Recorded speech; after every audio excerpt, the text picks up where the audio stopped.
செஞ்சி சட்டமன்ற தொகுதியில் வருகின்ற சட்டமன்ற தேர்தல் 2026 ஒவ்வொரு கட்சியிலும் எதிர்பார்க்கப்படும் வேட்பாளர்கள் யார், அவர்களின் பின்னணி என்ன என்பதை தற்போது பார்க்கலாம்.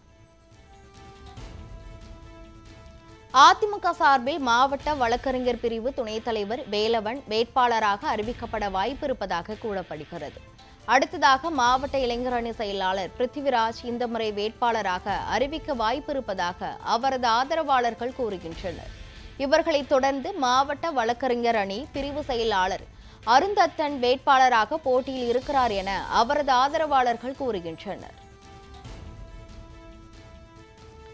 திமுக சார்பில் சட்டமன்ற உறுப்பினர் KS மஸ்தான் மீண்டும் வேட்பாளராக களமிறக்க வாய்ப்பு இருப்பதாக கூறப்படுகிறது.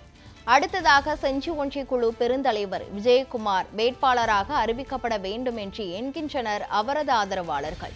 அடுத்து திமுகவின் மாநில விவசாய அணி இணை செயலாளர் செந்தமிழ் செல்வன் வேட்பாளராக அறிவிக்கப்பட வாய்ப்பு இருப்பதாக அவரது ஆதரவாளர்கள் கூறுகின்றனர்.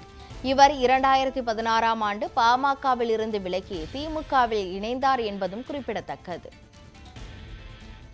தாவேகா விழுப்புரம் வடமேற்கு மாவட்ட செயலாளர் குணா சரவணன், அடுத்ததாக தாவேகா நிர்வாகி BMG பாஸ்கர், இவரை தொடர்ந்து மேற்கு ஒன்றிய கழக செயலாளர் சாந்தசீலன் ஆகியோர் ஒருவருக்கு வேட்பாளராக அறிவிக்க வாய்ப்பிருப்பதாக அக்கட்சியினர் தெரிவித்துள்ளனர்.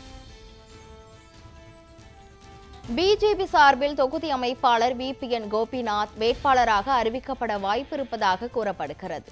இவர் கடந்த 2020ஆம் ஆண்டு தமிழ் மாநில காங்கிரஸ் கட்சியிலிருந்து விலகி பாரதிய ஜனதா கட்சியில் தன்னை இணைத்துக் கொண்டு செஞ்சி தொகுதி அமைப்பாளராக கட்சி பணியாற்றி வருகிறார்.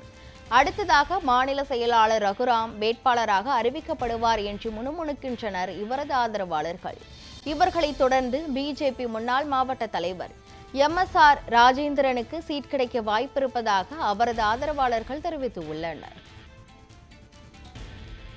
காங்கிரஸ் கட்சி சார்பில் மாவட்ட தலைவர் ரங்கபூபதி வேட்பாளராக அறிவிக்கப்பட வாய்ப்பிருப்பதாக கூறப்படுகிறது. அடுத்ததாக காங்கிரஸ் கட்சி நகர தலைவர் சூரியமூர்த்தி வேட்பாளராக அறிவிக்கப்பட வாய்ப்பிருப்பதாக கூறப்படுகிறது. நாம் தமிழர் கட்சி சார்பில் கிருஷ்ணன் செஞ்சி தொகுதி வேட்பாளராக ஏற்கனவே அக்கட்சி அறிவித்திருப்பது குறிப்பிடத்தக்கது.